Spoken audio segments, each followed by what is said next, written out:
이 시간 온라인으로 같이 예배 드릴 텐데요.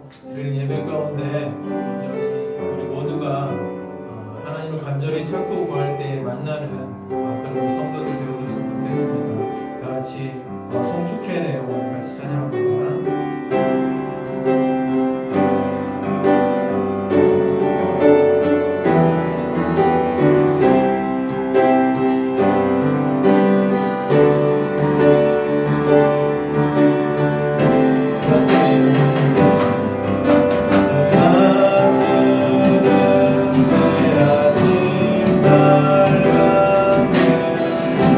이제 다시 주님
주님의 은혜라면 내 삶에 당연한 것은 하나 없네. 모든 것보다 내게 주신 것이라면 내 삶에 버릴 것은 전혀 없네. 모든 것이 주님의 은혜라면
함께 보신 하나님의 말씀을 먼저 같이 봉독하도록 하겠습니다.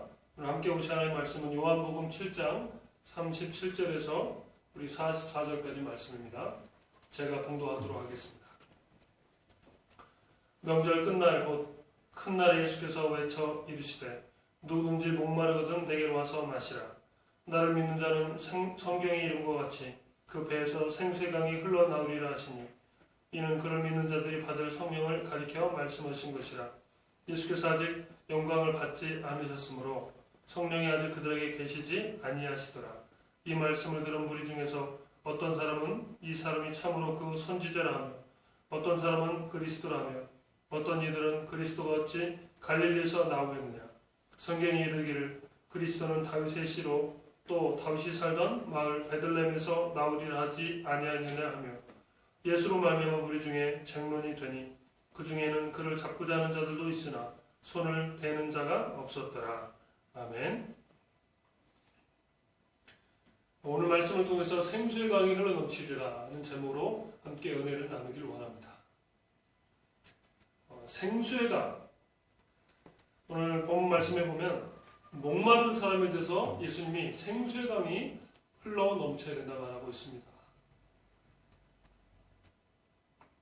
낙타는 사막에 있는 동물인데 낙타는 보통 한번 물을 먹으면 길게는 한 일주일 가까이 물을 먹지 않는다고 합니다. 사막을 이렇게 한참 다녀도 물을 거의 찾지 않습니다.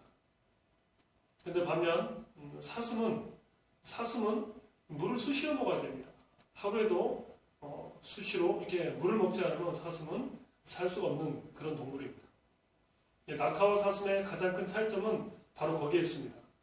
낙타는 한번 물을 마실 때 왕창 마십니다. 그래서 몸에서 물을 저장하기 때문에 굳이 다시 물을 마실 필요가 없습니다. 그러나 사슴은 물을 저장할 몸에 그런 공간이 없기 때문에 물을 수시로 마셔야 되는 겁니다.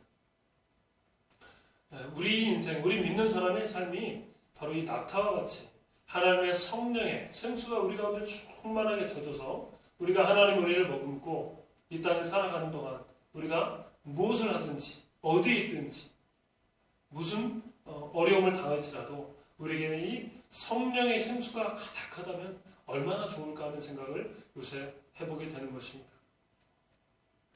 어느 신문에 어떤 사람이 이렇게 기사를 냈습니다. 자기 삶에 진짜 만족하고 행복한 사람에게 내가 10만 달러를 주겠다 이렇게 광고를 했습니다. 그랬더니 이 신문 광고를 들은 전국의 수많은 사람들이 이렇게 자기 집에 찾아왔습니다. 그래서 이제 물어봤죠. 이 사람이 당신은 무엇 때문에 행복하다고 생각합니까? 당신은 무엇 때문에 인생에 대해서 만족하다고 생각합니까? 했더니 어떤 사람은 저는 열심히 공부해서 교수가 됐는데 지금 좋은 대학에서 학생을 가르치고 참 자기 인생에 여러 가지 만족감이 있어도 너무너무 행복하다. 또 어떤 사람은 내가 결혼을 했는데 좋은 믿음의 배우자를 만나서 지금 행복한 가정을 잘 꾸려가고 있기 때문에 너무너무 행복합니다. 이런 이야기를 제가 들었습니다. 또 어떤 사람은 사업을 하는데 사업 시작한 지가 얼마 안 됐지만 사업이 너무 잘 돼가지고 많은 돈을 이렇게 벌고 있어서 너무너무 행복하고 자기 삶에 만족하다는 이야기를 이 독자가 듣습니다. 이 독자가 여러 가지 이야기를 듣고 맨 마지막에 이렇게 질문을 다시 역으로 던집니다. 그러면 당신이 그렇게 행복하고 당신의 삶에 그렇게 만족이 있다면 왜 나한테 그 돈을 받으려고 왔습니까? 이 질문을 했더니 이 질문을 받은 모든 사람들이 얼굴이 갑자기 난처한 표정이 되면서 그냥 돌아갔다는 것입니다. 정말 자기 삶에 만족과 행복이 있다면 10만 달러가 없어도 행복한 거 아닙니까? 10만 달러가 물론 있으면 더 좋겠지만 자기 삶에 정말 만족과 행복이 있다면 10만 달러가 무슨 소용이 있겠습니까? 그러니까 진짜 자기 인생에 만족과 행복이 있는 사람은 없다라는 그런 이야기를 우리가 알 수가 있습니다. 구약에도요 이사야 선지자를 통해서 이렇게 우리에게 말하고 있습니다. 이사야 55장 1절에 보면 오라 너희 모든 목마른 자들아 물로 나오라 돈 없는 자도 오라 너희는 와서 먹되 돈 없이 값없이 와서 포도주와 젖을 사라 이렇게 말씀하십니다. 그런데 오늘 본문에서 예수님은 이렇게 말합니다. 37절에 예수께서 서서 외쳐 이르시되 누구든지 목마르거든 내게로 와서 마시라. 나를 믿는 자는 성경에 이름과 같이 그 배에서 생수의 강이 흘러나오리라 하시니. 이사야 선지자는 본인이 메시아가 아닙니다. 하기 때문에 물로 나오라 말합니다. 그리고 돈 없는 자도 그 다음에 아무런 가지지 못한 자도 와서 바로 그 물을 마시라 말하는데 본인이 줄 수 없는 겁니다. 그런데 이 땅에 우리에게 영원한 목마르는 생수를 주시는 분이 바로 예수님이심을 믿으시길 바랍니다. 예수님께서 본문에게 말합니다. 나에게 와서 생수를 마셔라. 그러면 이 생수의 강이, 그러니까 생수를 마시면 우리 삶이 생명의 이 생수의 강이 흘러넘쳐서 바로 너에게 충만한 만족과 행복을 준다라고 예수님 말씀하십니다. 그러니까 우리가 이 세상에 어떤 것을 가졌을지라도 우리가 살아계신 하나님을 믿고 예수님을 나의 구주로 삼고 우리가 따라간다면 바로 우리에게 생수의 강이 흘러넘치는 진정한 행복과 진정한 만족의 삶을 우리가 살게 되는 줄 믿습니다. 바로 우리가 왜 그런가? 왜 우리가 목마른 인생인가? 에베소서 2장 3절에 이렇게 말하고 있습니다. 전에는 우리도 다 그 가운데서 육체의 욕심을 따라 지내며 육체와 마음에 원하는 것을 하여 다른 이들과 같이 본질상 진노의 자녀였다는 겁니다. 본질상 우리의 본질이 뭐냐면 진노의 자녀라는 겁니다. 그러니까 우리는 심판받는 자, 우리는 죄로 인해서 영원한 지옥에 갈 수밖에 없는 그런 우리는 인생이라는 것을 성경은 말하고 있습니다. 모든 사람이 죄를 범하였음에 하나님의 영광에 이르지 못한다. 바로 모든 사람, 우리 모든 사람은 바로 죄인이라고 성경은 분명하게 말하고 있습니다. 그러니까 우리는 목마른 거예요. 왜? 죄 때문에 우리는 만족과 평안을, 온전한 행복을 누리지 못할 자입니다. 이 죄의 문제, 모든 인류의 가장 큰 고민이 그거 아닙니까? 죽는 문제입니다. 과학이 아무리 발달하고 아무리 의학이 발달하고 아무리 이 세상이 정말 천지개벽했다 하지만 죽음의 문제는 여전히 사람이 해결할 수 없는 문제입니다. 사람의 죽음의 문제 때문에 사람이 얼마나 발버둥칩니까? 그죠? 화성을 개발하고 무슨 약을 만들고 코로나 바이러스 때문에 지금 엄청난 사투를 하지만 여전히 문제를 해결하지 못하는 것이 우리 인간의 현재 모습이라는 겁니다. 그러니까 사람은 우리 스스로의 문제를 해결할 수가 없습니다. 질병 하나도 우리가 어찌할지 모르는데, 그렇죠? 앞으로 이런 일들이 원치 않지만 많이 일어날 수밖에 없습니다. 그런데 사람은 능력의 한계가 있습니다. 죽음의 문제를 해결할 수 있습니까? 아니면 인생의 문제를 해결할 수 있습니까? 여러분, 저와 여러분이 내일 어떤 일이 일어날지 알고 있습니까? 알고 있다면 미리 우리가 준비를 할 텐데 어떤 일이 할지 모릅니다. 그죠? 내가 집에서 나올 때 어떤 일이 일어날지, 차를 타고 할 때 어떤 일이 일어날지, 또 내가 누구를 만날 때 바이러스가 내 안에 들어올지 안 들어올지 어떻게 합니까? 그죠? 안다면 우리가 대처를 할 수 있는. 그러니까 사람은 모든 것이 불확실한 존재라는 겁니다. 그러니까 본질상 우리는 바로 진노의 자녀일 수밖에 없다는 거예요. 우리가 하나님의 자녀이기 전에 우리는 죄인이라는 것을 우리는 절감해야 됩니다. 결국 그래서 예수님이 십자가에 우리의 죄를 위해서 죽으셔야만 했습니다. 예수님이 우리의 죄를 위해 죽으심으로 우리의 죄값을 예수님이 담당하신 겁니다. 죄는 반드시 대가가 필요합니다. 죄의 삭은 뭐예요? 사망이다. 죄는 반드시 죽어야 되는 겁니다. 그래서 구약에는 6월절 어린 양이 죽었고 바로 이 신약에는 예수님이 이 땅에 오셔서 우리의 죄를 위해서 대신 십자가에 우리의 죄값을 지불하신 겁니다. 예수님이 죽지 않으면 우리의 인생의 문제를, 우리 죽음의 문제를, 목숨이 문제가 아니고 영원한 지옥의 형벌이 바로 우리 앞에 있기 때문에 이 문제를 해결할 수 있는 것은 십자가밖에 없다는 것입니다. 그래서 예수님이 십자가에 죽으신 겁니다. 자, 그래서 오늘 본문에 말하고 있습니다. 얼마나 예수 믿는 게 중요하냐면 예수님이 37절 이렇게 말하죠. 명절, 이게 초막절인데 끝날 예수께서 서서 외쳐 이르시되 누구든지 목마르거든 내게로 와서 마시라. 예수님이 서서 외쳐 이르십니다. 명절 끝날에 예루살렘 성전 한쪽에 서가지고 서서 외쳐 크게 이르십니다. 누군지 내게로 오라. 내게로 오는 자는 너희가 영생의 그 생수를 마실 것이다 하면서 예수님이 나에게로 오십시오 하면서 엄청난 우렁찬 소리로 외치고 있는 예수님을 우리가 본문을 통해서 봅니다. 예수님이 왜 갑자기 서가지고 이렇게 고함을 쳤을까요? 바로 그 하나님의 음성을 많은 사람이 듣지 못합니다. 요한복음 1장에 뭐라고 하나요? 아직 이 땅에 어두움 가운데 빛으로 예수님이 오셨는데 어둠이 빛을 깨닫지 못하더라 말씀합니다. 예수님이 아무리 외치고 아무리 기적을 베풀어도 많은 사람들이 표적을 보여달라, 또 표적을 보여달라. 예수님에게는 관심이 없습니다. 예수님이 오병의 기적을 일으키면 또다시 우리의 먹을 걸 채워달라. 예수님이 병을 고쳐주면 또 우리의 병을 고쳐달라. 예수님이 파도를, 풍랑을 잠잠케 하면 또 우리의 그런 표적을 보여달라. 예수님에게는 관심이 없고, 예수님이 왜 이 땅에 오셨고, 예수님이 무엇을 위해서 오셨는지는 관심이 없고, 오로지 한 가지, 표적만 보여달라. 우리의 주림배를 채워달라. 우리가 지금 병을 위해서 아파하고 있는데 이 병을 좀 고쳐달라. 또 로마가 지금 이스라엘을 통치하면서 우리가 너무 고통스러운데 저 로마 제국을 좀 물리쳐달라. 예수님에 대해서는 전혀 관심이 없고 다 자기네 필요에 대해서만 관심 있는 것. 바로 이것이 인간의 죄성. 바로 저와 우리 성도님들의 현재 모습이라는 겁니다. 여러분, 지금 우리가 교회를 다니고 있죠. 믿음 생활을 하고 있습니다. 오늘도 이렇게 예배를 드리고 있는데 저 여러분이 오늘 예배 드리면서 그렇잖아요. 여러분이 믿음을 생활을 하면 할수록 여러분의 삶이 조금 더 나아지고 좀 더 윤택해지고 뭔가 좀 잘 되는 일이 있었습니까? 아니면 그 반대로 뭔가 좀 안 되고 뭔가 좀 마음이 불안하고 더 뭔가 이렇게 여러 가지 일들이 지금 안 되고 있습니다.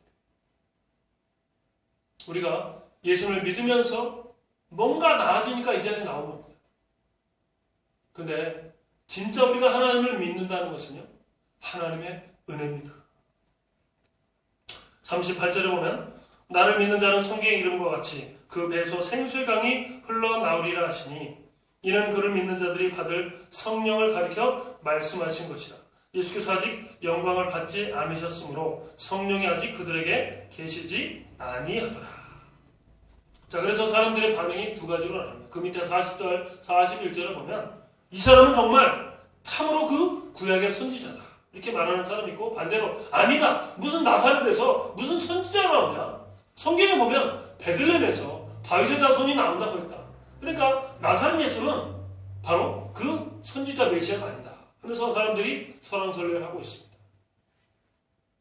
결국 예수님을 끝까지 따랐던 사람이 몇 명이었습니까? 예수님이 십자가에 달리시기까지 예수님을 끝까지 따랐던 사람은 단 한 명도 없었다. 12제자요? 다 도망갔습니다. 그러니까 예수님을 따랐던 12제자가 다 도망갔으니 뭐 한 명도 없죠. 그러니까 예수님의 12제자와 또 5병이요 5,000명이 그 5병의 기적을 체험했지만 또 수많은 사람들이 예수님의 기적을 보고 체험을 했지만 예수님이 십자가 될 때는 아무도 없었다는 겁니다. 그들의 뭘 보고 따랐어요? 예수님의 표적과 예수님의 기적과 예수님을 통해서 뭔가 얻고자 하는 육신의 정욕에 만족을 위해서 제자들도 또 5,000명도 수많은 사람들이 그 기적을 체험하기 위해서 따라왔다는 겁니다. 그러니까 결국 본질상 진노의 차례예요. 저와 여러분은 아무리 우리가 이 땅에 태어났다 죽어다 깨어나도 우리는 하나님 앞에 이를 수가 없습니다. 하나님의 뜻을 우리가 이해할 수도 없고 예수님을 온전히 우리가 영접할 수도 없는 완전히 죽어마땅한 우리는 죄인이라는 겁니다. 그럼에도 불구하고 오늘 본문에서 그를 믿는 자는 바로 성령의 충만, 그러니까 그를 믿는 자보다 38절에 그 배에서 생수의 강이 흘러나오리라. 자, 하나님은 여전히 우리에게 뭘 원하십니까? 믿기를 원하십니다. 예수님을 믿기를 원하십니다. 생수의 강이 흘러 넘친다는 것은 바로 성령의 충만함을 말하고 있습니다. 성령 충만한 거죠. 우리가 하나님을 믿는 게 어떻게 되었습니까? 저와 여러분이 성경을 한 번 읽을 때 잘 몰랐는데 성경을 2번 읽으니까 3번 읽으니까 하나님 좀 이해가 되네. 4번 읽으니까 그래, 이 정도면 내가 예수를 믿을 것 같아. 5번 읽었더니 확실히 믿어야 돼. 여러분 이렇게 해서 예수 믿었습니까? 저도요, 모태신앙으로 3대째 믿음이 이렇게 이어져 오는데 어릴 때는 그냥 부모님이 가니까 갔습니다. 안 가면 맞아요. 안 가면은 회초리를 맞았습니다. 그래서 부모님 무서워서 갔습니다. 물론 그런 일이 거의 없었지만 교회 가는 게 즐거우니까 대부분 갔지만, 근데 교회를 처음에는 그냥 갔는데 부모님 따라 갔는데 어느 날 어느 순간에 하나님의 계심을 제가 체험을 하게 되더라고요. 물론 제가 교회를 거의 안 빠지고 나가서 하나님을 만난 어떤 조건도 있겠지만 하나님이 저를 만나 주신 겁니다. 모태신앙이라고 다 하나님을 만나거나 다 구원받았다고 단정질 수 없는 거 아닙니까? 우리가 하나님을 믿는다는 것은 내가 모태신앙이어서 내가 1년 360일 한 번도 새벽기도를 안 빠져서 내가 이 교회에서 헌금을 제일 많이 하니까 봉사를 내가 제일 많이 하니까 하나님이 나를 찾아오자 나에게 믿음이 주었다? 아닙니다. 우리가 하나님을 믿는다는 것은 예수를 믿는다는 것은 뭘로 됩니까? 오직 하나님의 은혜로 되는 줄 믿습니다. 할렐루야. 여러분 우리가 알잖아요. 사도 바울 보세요. 사도 바울이 옛날에 사울의 삶을 살 때 얼마나 열심히 했습니까? 로마인의 랍비 지도자였고 그 다음에 로마 시민권이 있었고 아주 존경받은 가말리아의 문화생이었습니다. 지도자 중에 지도자였죠. 그래서 예수를 만나기 전에는 예수 믿는 사람을 죽이는 게 사명이었습니다. 얼마나 수많은 수백 수천 명의 사람을 죽인 사람이 바로 이 사울이었습니다. 근데 사울이 한순간에 어떻게 됐어요? 하나님을 만납니다. 예수 믿는 사람을 죽이러 다메섹에 가다가 중간에 하나님을 만났어요. 예수님을 만났어요. 부활의 예수님을 환상 중에 만나고 사람이 바뀝니다. 전에는 핍박자였는데 이제는 예수의 복음을 전하는 바로 복음의 전도자로 바뀝니다. 하나님의 은혜입니다. 할렐루야. 여러분 아브라함이 믿음의 조상인데요. 구약에 아브라함이 어떻게 믿음의 조상이 됐습니까? 네? 아브라함이 어릴 때부터 착했습니까? 아브라함이 하나님 앞에 이렇게 기도했습니까? 하나님 내가 정말 하나님을 믿고 싶은데 천국에 오고 싶은데 하나님 정말 계시면 나를 만나주세요. 그랬습니까? 성경에는 전혀 그게 없습니다. 창세기 10장에 보면 하나님이 찾아가셨어요. 아브라함을 택하시고 내가 너를 저 큰 믿음의 조상이 되게 하겠다. 하늘의 별과 같이 바다의 모래같이 내가 너를 통해 큰 민족을 세우겠다. 내가 너에게 지시할 저쪽 땅으로 가라. 그러자 아브라함은 그냥 순종한 거예요. 아브라함이 왜 믿음의 조상이 됐는지 성경에는 나오지 않습니다. 하나님이 아브라함을 택해서 아브라함이 순종해 가면서 나오는 믿음의 순종의 모습은 나오지만 아브라함이 왜 믿음의 조상이 되었는지 왜 하나님이 아브라함을 택했는지는 거기에 나오지 않습니다. 성경에 나오지 않아요. 여러분 노아는 어떻습니까? 우리가 아는 노아가 120년 동안 방주를 지었고 그 당시 하나님의 모든 세상을 심판해버립니다. 그리고 노아의 세 아들, 그 다음에 세 자손 총 8명이 구원을 받는데 그 다음에 온갖 짐승들이 구원을 받는데 그 노아도 보면요. 노아가 110년 동안 참 순종했습니다. 그런데 이제 홍수가 다 끝나고 나중에 어떻게 되니까 셈, 함, 야벳 중에 두 번째 아들이 아버지의 술 먹고 취해가지고 누워있는 걸 보고 헌담을 하죠. 그래서 나중에 이 노아가 둘째 아들을 저주합니다. 여러분 아버지의 잘못된 모습 때문에 아들이 저주를 받아요.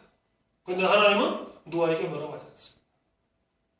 노아도 완벽한 것 같지만 참 부족함이 많은 사람.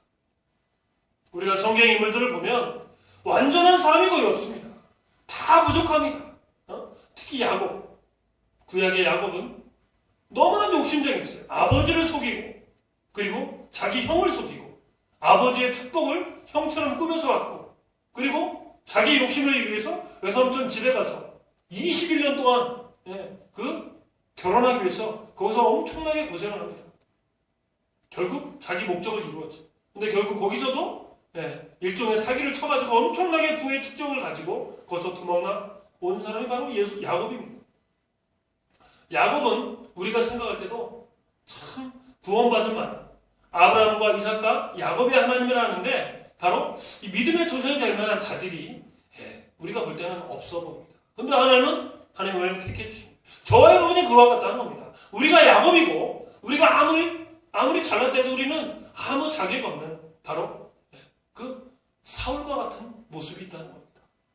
그러니까 저와 여러분이 하나님의 자녀가 되는 것은 우리가 뭘 잘해서 우리가 시간을 들이고 약간의 물질을 들이고 우리가 봉사를 하고 성경 공부를 열심히 하고 그래도 다른 사람보다 내가 열심히 착하게 잘 하나님 말씀 따라 가니까 순종을 잘해서 아니에요.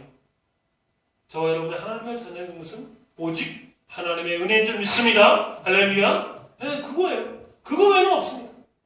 하나님의 은혜. 우리가 하나님의 자녀가 되는 하나님의 은혜. 우리의 죄의 용서를 받은 것도 바로 십자가의 예수님의 은혜밖에 없습니다. 우리는 본질상 진노의 자녀이고 우리는 어둠의 자녀예요. 우리가 빛을 볼 수 없는 자입니다. 이 사실을 우리가 기억해야 된다는 겁니다. 자, 그래서 세 가지만 이제 좀 마무리를 하려고 하는데, 생수의 강이 흘러넘치려면 우리가 어떻게 알 수 있는가? 첫째는 성령님이 함께 하심을 확신해야 됩니다. 성령님이 저와 여러분에게 이미 함께 하십니다. 왜냐하면 우리가 예배를 드리잖아요. 교회를 못 나와도 이렇게 영상을 통해서 예배를 드리고, 그리고 우리가 집에 있어도 전에는 세상 노래, 노래방 가서 세상 노래만 많이 불렀어요. 근데 오늘부터 세상 노래보다는 하나님 노래, 찬양하는 것이 너무 좋아요. 그렇죠? 그래서 우리가 찬양을 듣습니다. 또 찬양을 합니다. 주일날 오면 우리가 감격의, 감동의 찬양을, 그렇죠? 그리고 전에는 우리가 하나님 생각하는 그런 시간이 거의 없었죠. 아예 없었던 사람도 있었을 겁니다. 그런데 어느 날 예수님을 믿고 나서는 하나님을 생각합니다. 집에서 남편하고 혹은 아내하고 대판 싸워도 돌아서면 하나님 죄송합니다. 제가 잘했든 못했든 하나님 제가 몹쓸 생각을 했습니다. 하나님 용서해 주세요. 그런 마음 하나 주십니다. 그렇죠? 그래서 우리가 내 스스로를 쉽게 우리가 성찰하고 이렇게 하나님 앞에 죄 용서를 구하는 우리의 모습이 있습니다. 전에는 돈을 또 시간을 누굴 위해 썼습니까? 나를 위해 썼습니다. 조금 더 쓴다면 가족을 위해서, 부모를 위해서, 또 이웃, 조금 불쌍한 사람들을 위해서 내가 뭐 이렇게 적십자사나 뭐 구세군 냄비에다가 좀 이렇게 후원하는 거. 뭐 그 정도밖에 안 했죠. 근데 어느 날 예수님을 믿고 하나님 은혜를 내가 믿어지니까 하나님 앞에 시간 드리는 게 아깝지 않고 우리가 헌금을 드리는 게 아깝지가 않습니다. 어떤 사람은요, 잘 나가던 대기업의 간부였는데 나이 40에 다 끊어버리고 그냥 신학교에 들어가서 아프리카 선교했다고 그렇게 가는 사람도 있어요. 하나님의 은혜를 아는 사람은 그렇게 합니다. 그래서 성령이 함께하는 걸 우리가 확신해야 된다는 겁니다. 저와 여러분의 삶이 지금 엄청난 변화가 일어났습니다. 전에는 나중심, 어떤 나의 만족, 내가 하고 싶은 대로 나에게 주어진 것을 살았다면 이제는 조금씩 그죠? 세상보다 하나님을 향한 찬양과 하나님을 향한 시간과 하나님을 향한 물질을 우리가 드리면서 살아가고 있는 것이 성령님이 함께하는 삶인 줄 믿습니다. 확신하시길 바랍니다. 또 하나는 성령의 음성에 우리가 순종해야 됩니다. 요한복음 10장 27절에 보면 목자는 양의 음성을 알고 양은 목자의 음성을 아느니라 이렇게 말하고 있습니다. 양은 목자의 음성을 알아요. 그리고 목자도 양의 음성을 알아요. 집에 강아지 키우는 사람들 잘 아시죠? 이 주인이요, 딱 문 앞에만 와도 계단 소리만 들어도 걔는 어떤 개는요, 저 멀리 집 밖에서 주인이 오는 소리도 듣는 개가 있다고 합니다. 근데 반대로 또 낯선 사람이 지나가면 저 멀리서도 막 개가 막 짖는다는 거예요. 저게 낯선 사람인지는 아니까. 얼마나 개가 신령한지 몰라요. 우리가 개만도 못하면 안 되잖아요. 주님이 우리의 목자가 되시고 우리는 어린 양입니다. 그러니까 예수님이 우리의 음성을 알고 우리가 예수님의 음성을 알아요. 그래서 우리가 성령의 음성을 듣는 겁니다. 성령 하나님. 우리가 성경을 잘 몰라도 교회 나온 지 얼마 안 돼도 상관없어. 우리가 눈을 감고 기도하고 하나님 내가 오늘 하루 하나님 뜻대로 살기 원합니다. 나에게 깨달음을 허락해 주시고 하고 성경을 보면 하나님이 성경을 통해서 나에게 깨달음을 주십니다. 여러분 하나님의 음성을 뭘로 듣습니까? 어떤 사람은 나는 기도할 줄도 모르고 나는 하나님을 한 번도 본 적이 없어. 어떤 사람은 처음부터 와봤다는데 나는 그런 거 본 적이 없습니다. 상관없습니다. 어떻게 평생 동안 우리가 뭐 80을 산다면 80년 동안 우리가 하루도 빠지 않고 어떻게 천국을 가보고 맨날 지옥을 가보고 맨날 어떻게 하나님의 음성을 듣습니까? 그렇지 않아요. 한두 번은 서너 번은 할 수 있겠죠. 근데 한두 번이 없어도 괜찮습니다. 하나님은 말씀을 통해서 우리에게 말씀하십니다. 그래서 갈라디아 5장 13절에도 성령을 쫓아 행하라. 그러면 육신의 소욕에서 너희가 자유하리라 말씀합니다. 성령을 쫓아 행하라. 그러면 우리가 육신의 욕심의 지배를 받지 않는 삶을 살게 되는 줄 믿습니다. 할렐루야. 천국은 침노하는 자의 것입니다. 마태복음 11장 12절에 천국은 침노하는 자예요. 천국은 산호하는 자의 것이다. 그래서 우리가 성령의 충만, 예수님이 말씀하십니다. 구하는 자에게 하나님이 주시고 찾는 자에게 하나님이 또한 찾게 하시고 또 문을 두드리는 자에게 하나님이 문을 열게 하신다 말씀하셨습니다. 그렇죠? 구하고 찾고 두드리라는 겁니다. 하나님 앞에 구하고 찾고 두드리라는 거예요. 여러분 가정에 어려움이 있습니까? 가정에 물질에 어려움이 있어요. 하나님 물질을 주세요. 하나님 나의 믿음 생활하는데 물질 때문에 시험이 됩니다. 하나님 물질을 주세요. 또 어떤 사람은 부부간에 어떤 문제가 있습니까? 하나님, 내가 우리 아내의 마음을, 내가 우리 남편의 마음을 하나님 이해하고 품고 더 사랑하기 원합니다. 하나님, 그 큰 마음을 나에게 허락해 주세요. 하나님 앞에 구하는 겁니다. 또 여러분, 여러 가지 어떤 일을 하면서 어떤 문제 해결을 해야 됩니까? 직장 어려움이 있어요? 사업 어려움이 있어요? 문제 해결을 해야 되지 않습니까? 그럼 하나님 지혜를 주세요. 문제 해결의 답을 나에게 알려주세요. 하나님 앞에 이 문제의 답을 하나님 앞에 간절히 구하고, 그래서 구하고 찾고 두드린 자에게 하나님 반드시 그대로 구하는 대로 응답해 주실 줄 믿습니다. 할렐루야. 하나님은 그런 거예요. 이게 신앙의 원리입니다. 우리가 생수의 강이 우리 가운데 흘러넘치는 것도 하나님 앞에 구해야 됩니다. 하나님 앞에 우리가 하나님의 은혜를 우리가 갈망하고 찾아야 됩니다. 목마른 자, 그죠? 목마른 사람이 우물을 파지. 목마르지 않은 사람이 우물을 팝니까? 목마른 사슴이 그 시냇가를 찾지. 목마르지 않은 사슴은 시냇가를 찾지 않습니다. 여러분, 영적인 갈망이 있기를 간절히 소원합니다. 우리가 정말 영적으로 살아있다면, 우리가 믿음으로 정말 살기를 간절히 원하는 하나님의 은혜가 있다면, 우리의 영적인 하나님의 은혜를 갈망하게 되겠습니다. 그죠? 건강한 사람이 삼시세끼를 먹잖아요. 배가 고프니까. 근데 삼시세끼를 먹다가 안 먹는 건 뭐가 문제예요? 뭔가 몸에 문제가 있는 겁니다. 그죠? 건강한 사람이 제때 세끼를 먹는 겁니다. 우리가 영적으로 건강하다면, 저와 여러분이 건강하다면 하나님 말씀을 사모하고 하나님 앞에 기도하는 걸 우리가 즐겨하고 또한 하나님의 십자가의 복음을 증거하는 것이 우리에게 너무나도 그건 자연스러워야 된다는 겁니다. 그래서 우리가 하나님의 은혜를 갈망하고, 그리고 바로 하나님의 함께 하심을 확신하고, 또 한 가지는 바로 성령의 음성에 순종해야 되는 겁니다. 성령의 음성이 안 들린다고요? 성령의 음성이 뭔지 모르겠다고요? 신명기 8장 1절 이하에 보면 이렇게 말합니다. 사람이 떡으로만 사는 것이 아니요 여호와 입에서 나오는 모든 말씀으로 사는 줄 내가 알게 하심이라. 40년 동안 내 의복이 헤어지지 아니하였고 내 발이 부르트지 아니하였느니라. 너는 사람이 그 아들을 징계함같이 내 하나님 여호와께서 너를 징계하는 줄 마음에 생각하고 내 하나님 여호와의 명령을 지켜 그의 길을 따라가며 그를 경외할지니라. 광야 40년 동안 이스라엘 백성들은 항상 뭐 때문에 못 얻는지 아십니까? 홍해의 기적을 받고 또 구름 기둥과 불 기둥이 항상 있었고 만나가 항상 내렸습니다. 그래서 양식이 있었습니다. 그런데도 이스라엘 백성이 항상 시험에 들고 원망하며 바로 불순종했던 이유는 그럼에도 불구하고 먹고 마시는 것에 있어서 늘 부족함을 고백했다는 겁니다. 애굽에 있을 때는 마음대로 고기를 먹었고, 애굽에 있을 때는 그래도 종이었지만 애굽에 있을 때는 내 집이 있었고, 그리고 애굽에 있을 때는 물도 마음껏 마실 수가 있었는데, 밥도 양식도 이것저것 많았는데 우리는 40년 동안 맨날 만나냐? 40년 동안 우리가 먹는 건 만나밖에 없다. 하나님이 주신 만나를 먹고 하나님이 세우신 모세를 대적하고, 하나님이 주신 만나를 먹고 하나님이 안 계시다고 하나님을 아주 원망하고 있습니다. 참 아이러니죠. 그래서 하나님이 우리에게 말하고 있습니다. 너 40년 동안 의복이 헤어지지 않고 너의 발이 부르트지 않았는데 너가 지금 여호와의 명령을 지키는지 안 지키는지 내가 너를 볼 것이라는 겁니다. 그래서 똑같이 이게 신약에 와서 마태복음 4장 1절에도 사람이 떡으로만 살 것이 아니요 하나님의 입으로 나오는 모든 말씀으로 살 것이니라. 사람이 사는 것은 떡으로만 사는 존재가 아니라는 겁니다. 하나님의 입으로 나오는 말씀으로 사는 것이다. 그래서 우리 가운데 생수의 강을 넘치는 것은 바로 성령의 음성에 순종하는 것이고 성령이 함께함을 확신하는 것이고 우리가 성령의 충만함을 우리가 갈망하는 것인데 바로 이것은 말씀 생활입니다. 하나님의 말씀을 묵상하고 우리가 하나님의 말씀을 하나님의 음성으로 받아들이고 그리고 하나님의 말씀대로 내 삶에서 실천하는 겁니다.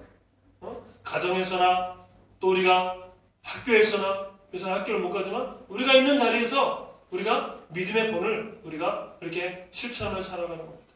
바로 그걸 통해서 하나님이 하나님의 역사를 이루실 줄 믿습니다. 저 성도님 교회를 오지 못할지라도 우리가 있는 자리에서 가정에서든 우리 일터에서든 우리가 우리 주변 사람들 사랑하는 가족과 또 아이들과 또 우리 배우자와 우리 부모님과 또 일터에서는 우리 직장인들과 정말 내가 할 수 있는 최선을 다하시고 저와 여러분이 알고 있는 하나님을 우리 입으로 고백하시고 선포하시고 그리고 더더욱 여러분이 부족하고 연약함이 있다면 하나님 나에게 성령을 주시고 하나님 나에게 지혜를 주시고 하나님 나에게 용기를 주시고 하나님 내가 헤쳐나갈 나에게 그 담력을 허락하여 주시옵소서. 하나님 나를 통하여 하나님의 일을 이루게 해 주옵소서. 그래서 하나님이 기뻐하시는 삶을 사시길 주의 이름으로 축복합니다. 기도하겠습니다. 하나님 감사합니다. 오늘 주신 말씀 따라 생수의 강을 넘치리라 말씀하셨으니 주님 하나님이 성령이 우리 가운데 함께 하시고 주님 오늘도 성령님께서 우리에게 말씀해 주시고 또한 우리가 성령의 충만함에 갈망함으로 살기를 간절히 소원합니다. 사람이 떡으로만 살 것이 아니요 하나님으로 나오는 모든 말씀으로 살 것이라 하셨으니 하나님의 말씀을 기억하게 해주시고 그 말씀을 매일매일 우리의 만나로 먹고 또한 그 하나님 주신 말씀을 내 삶에 정말 고백으로 삼고 우리가 순종하며 살아갈 수 있도록 하나님 인도하여 주시옵소서. 감사합니다. 예수님의 이름으로 기도합니다.